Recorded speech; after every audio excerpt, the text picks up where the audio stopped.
Hey collectors, we had such a good time at Allentown in one of our last videos. We thought we'd come back again and see what we could stir up this time.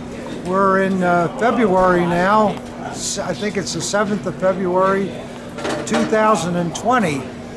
So we're going to try to show you a few tables here and see if you can get some amusement and maybe some education, and try to show you as many nice things as we can.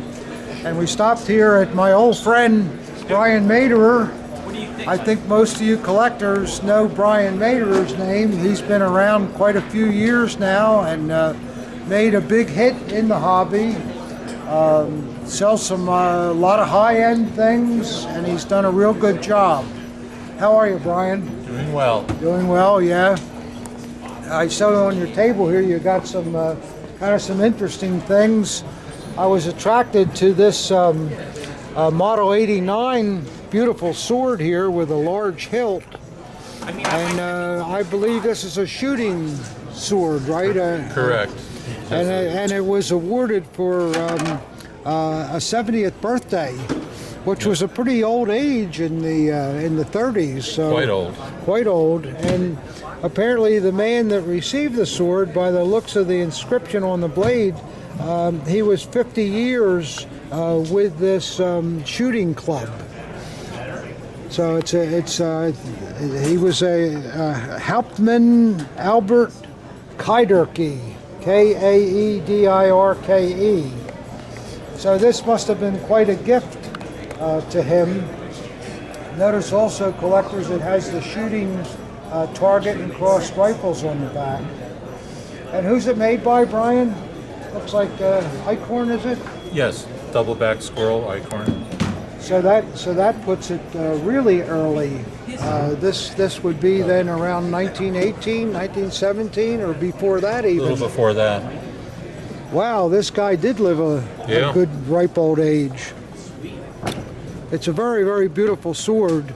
Probably he didn't live long enough to wear it out. That's why it's in such good condition. Gold is perfect. And you'll notice also, collectors, when you run into shooting presentation swords, at least in my experience, they've always had nickel-plated scabbards. And you'll notice on this one too that it originally had 2 rings that was used to carry the sword, but after the ruling of 1906, I think it was, something like that, they decided to wear swords differently, and you'll see a lot of swords with the lower scabbard ring cut off, like this one, to conform with the style of the time. Yeah, that's a real nice sword, Brian. I notice here you have it looks like a Dachau SS officer Dagger. Correct. Yeah. It's got an original knot on it too. Interesting. Somebody put a helmet decal on the scabbard. Is that what that is? Mm-hmm. Oh yeah, I can just see the remnants of it. Now, collectors, you may know or not know that Paul Mueller had a forge set up at Dachau, and he made these SS swords there, and they were made out of stainless steel, correct. Brian? Correct. And you can tell stainless steel because it's a lot shinier than nickel would be, and of course stainless steel didn't rust either. The SS runes were also stainless and matched the rest of the fittings. I find on these that usually the cap is nickel-plated steel. It's not the stainless steel. And usually the ferrules, they have the 6 oak leaves that you see on normal SS Dagger, but they don't have the black background that was done on the Krebs swords and earlier swords.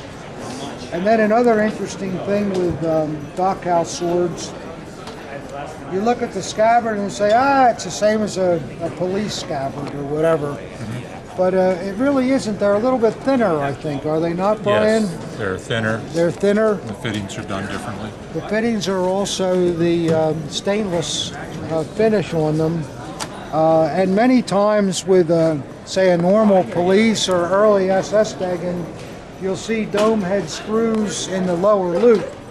But the true Dachau pieces, they're always on the side and they're headless. Isn't that the way Correct. you found them, Yep, Brian? always Yeah. recessed. Yeah. And normally there's no maker. Sometimes there'll be a PMD, but no, on this one there's no maker. The one thing I would say here that I don't find to be true is I don't find that white washers were used on the Dachau pieces. They normally had a black washer. So I suspect that probably somewhere somebody along the line thought, oh, I like the white washer, and probably put it Here, on. I'll give you this stuff. No big scene, no big sin, but it's kind of what you see. And this is nice with the hanger. Was that on the sword when, Yeah. when you got it? Yep. Yeah. And this helmet decal gives it a kind Yeah, of probably the vet just. that just threw it on Yeah. there. Yeah. Yeah, that's a nice sword. You know, if you're collecting SS things, a Dachau sword is still a Dachau sword, and it's a good thing to have. Let's see what else is interesting here that Brian has. I see you have an interesting. Is this a samurai sword or some other kind of sword? It's a Japanese. It's a samurai, but it's a temple sword. Oh, It's that's why it's got all the this, ornateness of that. Uh-huh. It's, It has a shark skin grip and right. It's done around 1890. The blade. It's an early Showa. beautiful, beautiful stuff. 1890, you say? That's what I was told by another Japanese sword person. Oh yeah, look, it's got a real nice temper line on it. So would this blade have been handmade? I guess it would have been, right? It's actually That's actually a machine-made blade. Yeah. It's a water temper line that's been put on it versus the oil, which would be on what they call gendai or handmade. It's very heavy. Yeah. The hilt is much heavier than a normal. Upper hilt here, it's emulating a much earlier period of Japanese swords. And the scabbard blends in nice too. It has mounts that equate to the hilt mounts. Very beautifully done. I guess this is a wood that they finish in a lacquer or something. Yeah. What kind of a value would something like this have? Somewhere probably in the 7,500 range. So it's a nice thing. Yeah. Yeah, nice this is. display piece. Look at this, collectors. It's actually. It looks like a pheasant, is what this is. See the pheasant's head, and the body swoops down with the feathering, and then the long tail feathers come all the way down. I don't usually associate a pheasant with Japanese things, but why not? Well, I guess you do have the Japanese pheasants. Yeah, it's a Japanese pheasant. There you go. Yeah. They actually are different than the American style pheasant. Yeah. Well, that's a great sword. I like that. And let's see what else is down here. Yeah, now collectors, once a year before the war, many of the different regiments in the Army as well as the Navy had annual shooting contests. Is that correct, Brian? Correct. Yeah. And this sword, it was made by Horster. I think Alcozo also made some of these too, and Eichhorn. And this sword is one of the annual prizes. You can see it's all done with gilded highlights and blue background, and the blade reads Aaron Prize, Honor Prize, and it was given to the best shooter in 1937. And then when we turn the blade over, this is the name of the man who won it, Lieutenant Karl Lochbühler, Infantry Regiment 110. And you can just imagine how proud this guy must have been of this sword. Do you have any idea how many people may have competed for any one group? I don't. I suppose it was all the regimental sharpshooters. Yeah, that's within right. a- Yeah. Just like today. with our Marines, and they have a shootout between all the different branches, and then there's one champion. And actually, I think this year was a Coast Guardsman. Oh, really? Yeah. Oh, there you are. So in America, they do that too, then? Absolutely. Now, see, armies are all the same. They have their traditions. Well, that's a beautiful thing, and I think the scabbards are blued, aren't they? Yes. Also, yeah. Usually, yeah. This one is blued, and also the blade is damasked too. I neglected to point that out. It's got a very beautiful. It's sort of maidenhair, but then it's got some large roses swirled in with it. It's like a Frederica's. Yeah, like a Frederica's army blade. Yeah. Very, very beautiful things. Distributor on the spine. Oh yeah, I didn't see this Horster because they wanted to show off the fact that they made these beautiful things. Has their name in blue on the spine. A&F Horster, Waffenfabrik Zolligen. In addition to, of course, their trademark too. Well, I can't blame them for wanting to brag about this piece. Yeah. And what are we talking in value roughly on these? Roughly 7,000. 7,000, yeah. Maybe one with more gild and all might bring a little Fetch more. a little more. Yeah. And if it was a 38, it would have the eagle with the swaths. Oh, I see.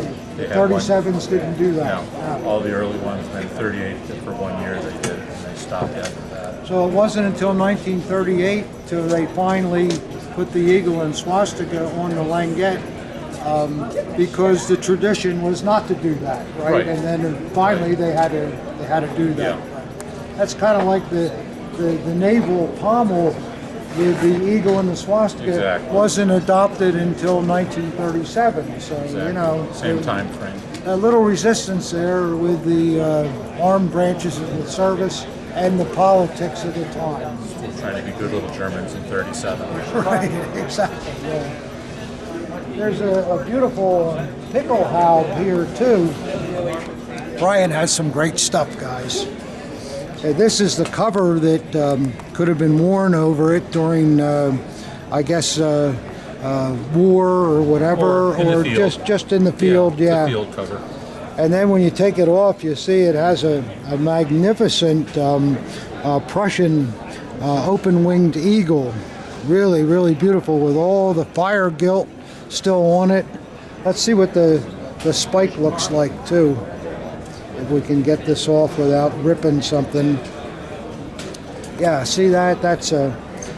was this a high-ranking guy that wore this? It's or an officer. just an officer, though? But From a lieutenant to a colonel. it just looks higher quality to me, but maybe it's the condition. I think has no crazing to the shell or anything like That's that. it, yeah. See that, collectors? This is very rare to see. This old leather, you know, people put these helmets up in attics and it's all cracked, just like the frog on a bayonet, the same kind of thing. And to find something like this in this condition, it must have really been cared for in a conditioned area its whole life. And considering this comes from about 1912, 1910, something like exactly. that. That's amazing. It's what, 110 years and leather to survive like that? Yeah. That's really great. And look at the inside too, the original silk liners there with the sweatband. Yeah, if you're going to collect Pickelhaube, I would think that this is one you would want. It's in nice condition, no extra holes, which is important. Yeah, that's true. Yep. That usually means somebody altered something. Change the front plate. Yeah. See, the trouble with these helmets is that all these accoutrements were held on by nuts and bolts or just prongs that were bent over.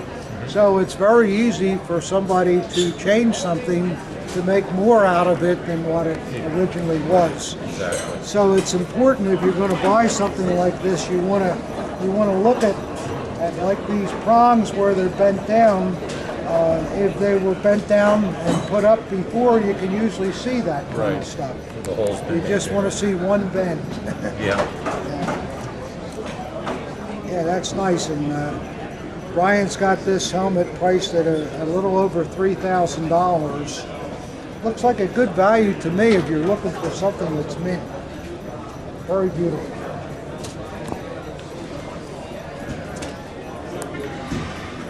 I'll show you this helmet too because it's interesting. It has a Garde du Corps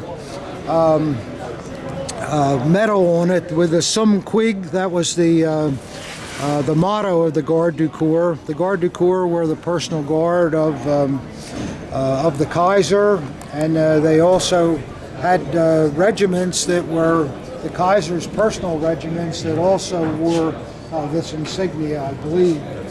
So what are we talking about here? What is? I'm talking like I know. I don't know Well, what thing. What is it? It's a guard officer's helmet. It's later war.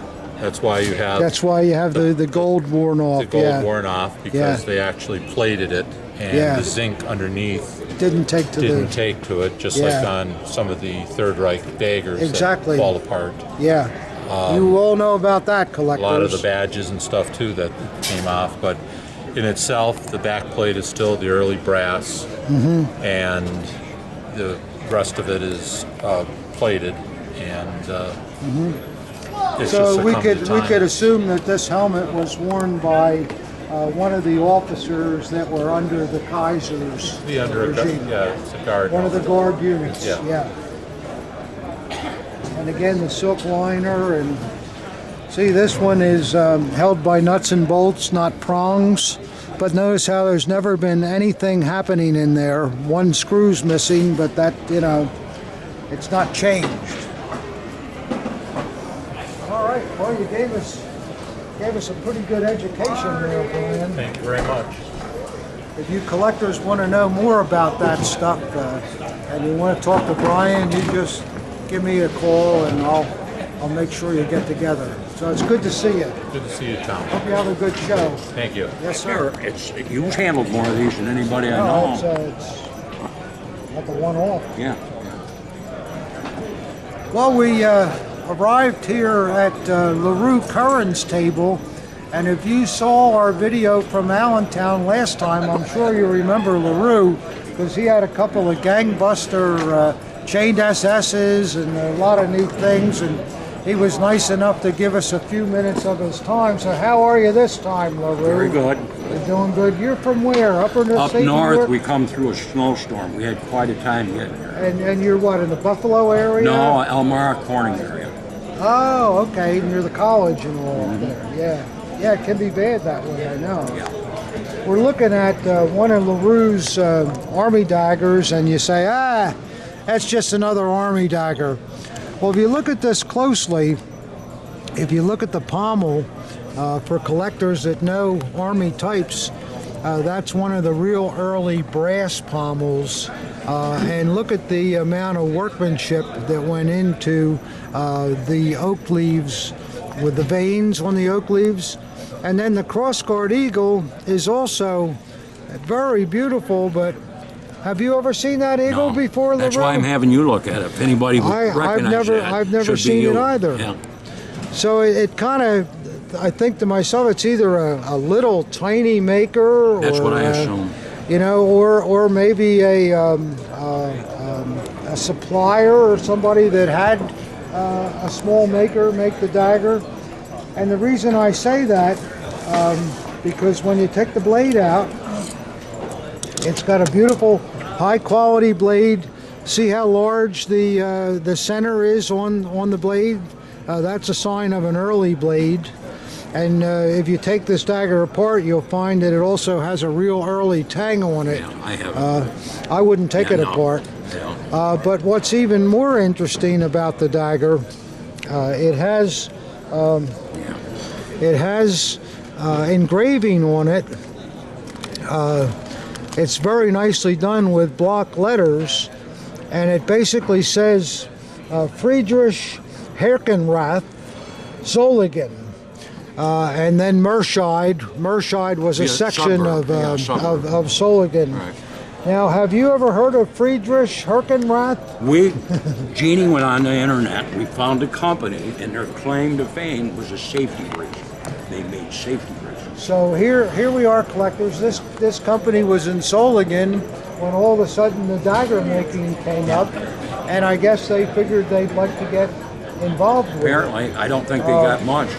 Even look at the band on it. Just look how quality It's beautifully done.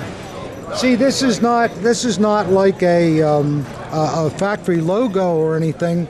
This engraving was done so that this company could show off. Right, yeah. They probably used this dagger at a trade show. I think that's possible. This is not a dagger that would have been sold to a normal person.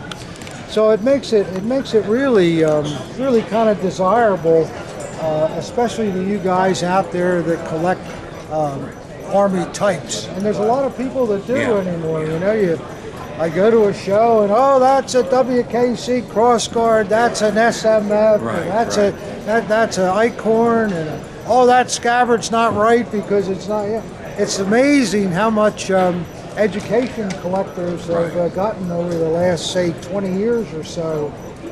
It's really sophisticated. Remember the old days? An Army dagger's an Army dagger. Exactly right. You know? You're the one doing the Army book that made that kind of started. You popularized that. I guess I You really probably did.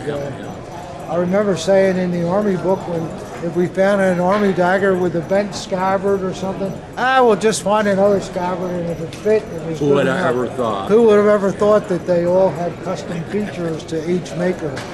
So that's why when you see a dagger like this, it has a certain amount of importance. I'm not saying it's worth a great deal of money. I mean, it's worth good money, but it's not some priceless relic. But to a collector that's really into this and studies the history of daggers, don't you think that would be a desirable dagger? I would imagine. I think so. The problem I got with it is I think I want to keep it. Well, that's I haven't decided yet. Here we go again. That's my problem too. That's my problem. I'm a collector. It's so damn hard to make any money when you're always keeping everything yourself. Dipping in the pot. Yeah, I have the same problem. Yeah. I don't know, once or twice a year, I gotta have this. Gotta treat myself. Gotta treat me like I deserve it. Sure. Well, it's good. Thanks a lot for showing us. Yeah, no, I'm glad to have you look at it. Yeah, I hope you have a good show. Yep. Always good to see you. I hope I can drive home without a bunch of snow coming down on us. Well, we were in whiteout conditions getting here. We were coming from Jersey too. Yeah. So. Well, you had rain and wind. Rain and then it turned to snow. Anyhow, collectors, you don't want to hear about the weather. All right. Well, we're at my old friend Dan Liptak's table here at Allentown, and he's got something that's really very, very nice and rather unique. You collectors will recognize this man as a RAD. It's a shame he's not wearing his dagger, but the rest of his uniform is complete with nice crisp pants and his RAD, I guess you call that a kepi. Is an RAD a kepi? Robin Hood hat, they call it. A Robin Hood, that's what I wanted to say, a Robin Hood hat. And then you'll notice his unit patches there, and of course the Hakenkreuz, and you can tell he's an enlisted man by his belt buckle, and if he were an officer there'd be some bullion on the cap. But it's just it's really, really a nice picture. Maybe something his family had made of him after he got out or whatever. But a great thing, if you collected this type of picture, then you could put an RAD Hewer next to it on the wall, and it would be a great display. Right, Dan? Exactly. Yeah. Someone will enjoy that. What do you think the vintage of this is? I think that's probably like 38, fairly early. Fairly early, yeah, I agree. That's a cool piece. Thank you for showing You're it. welcome. Oh, money. Okay. Well, we're here with somebody I'm sure that you know. I think you've been in a couple of videos. I think a few. Yeah, our famous star here, Okay. Mr. Walter Kanzler. And as usual, Walter has some really cool stuff for you Gorget collectors. This is what, a veterans Gorget? The Veterans Association, yeah. Of course, they marched in every single parade, so. Yeah. And the 50 would mean he was, It was 50 a years? 50-year veteran, so it would be World War I plus. Yeah. But that's a mint in the original It's box. absolutely brand new. The veterans' chains, see, they have the Iron Cross and the swastika alternating each other, being that those two were the basic symbols of the times Yep. that were involved. And look at the gilt finish on it, all this fire gilt. Look at the fire gilt on the flags. And I had to buy that one. It was just so beautiful. yeah, it's incredible. Let me see the reverse of it too. Oh, it's just brand new. Original tissue paper, even. Yeah, collectors, this is the box that it came in also. Wow. Yeah, it's very, very typical for the period of Yeah. time. Yeah. They Boy, what like a- that border always on the boxes. Yeah, that's a wonderful thing. I wanted to look at this Hitler Youth Leader belt also, Walter. That's a nice one. For you guys that collect belts, this is the brocade officer's version of a Hitler Youth Leader. And Walter, this does not look like it's been issued even. I don't think it was. No, it's just incredible. The buckle is a silvered finish or nickel finish, and on the reverse it's all RZM marked. I guess we'd want to see that with Hitler with Youth the- thing, Hitler Youth, because it's a party yeah, organization. affiliate, yeah. Boy, it's just in remarkable condition, and it has the two slides. Yes. I've had brocade belts and one of the slides missing, and it Always. kills the value. Yes. You know, everybody wants, obviously wants both slides. And this is like an aluminum, and is it black or a dark green color? Or I think my it's eyes dark are not. brown, isn't it? It may be. My eyes Yeah, are it's not dark so brown. good. Yeah. And then the inside is like a brown cotton, I guess, Also, yeah. line cotton. Yep. But I mean, something like this in this condition is fabulous. Yes. You just never see it. Leave it to Walter, you know, to come up with these great things. This is a cool thing too. This little. Anybody who knows anything about, Oh, Lebensborn. yeah, which is a really. Is this the town that? That's Taunus. Taunus Centrum is near Frankfurt. There used to So- be a little gun show, a little Militaria show in Taunus, right near Frankfurt, right off the Autobahn. And these symbols are symbols of life. Yep. Now tell us what the Lebensborn was, Walter. Lebensborn was the setup where the SS guys and, shall we say, German women only. no, it wasn't German women. Any blondes, Anybody that looked any looked Germanic and that yeah. there would be set up to make babies for the Fuhrer. Ah, what a good cause. Oh Yes. my. So this plate would have been out of one of the Lebensborn hospitals Restaurant, or yeah, a restaurant out or of something. the mess hall. Where they had a whole complex, I guess. Years ago, I had a chance to get a photo album from a Lebensborn thing. Beautiful photos of the place and this and that, but 2 pages of naked children. Which was, of course, what the thing That's was not your about. thing, is it, But I Walter? was not about to take that through U.S. Customs.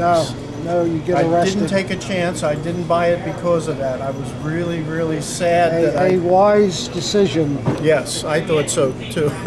The back of the plate is hallmarked also. Yeah, well, this is quite a rare item. Yeah. Very I rare actually item. have 2 of them, but I only put one out because, Yeah, well, you don't want to Unlimited make them look space. common. yeah. Well, not out of that, limited space. And I one still other haven't thing. put everything out yet. But. Can you tell us about this Luftwaffe? You say it's from a Schuldenbaum. Yeah.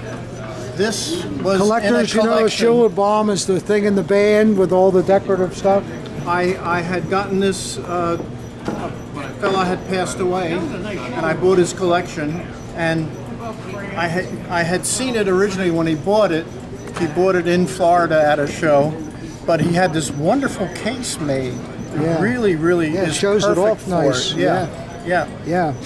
Look at the detail in here, the bullion work and all. It's And just the other side is yellow also. in the town. Oh, I see, yeah. Wow. Well, don't take it out and disrupt it. But I can't because it's very the rod- heavy, too. Yeah. It weighs a ton from all the bullion metal in it. Yeah. But look at the work that goes into this, collector. There's a detail in the eagle's wings and the talons and the wreath around it. And these are all kind of a silk, are they? It is silk. It's silk, yes. yeah. It is silk. Yeah. Very, very beautiful.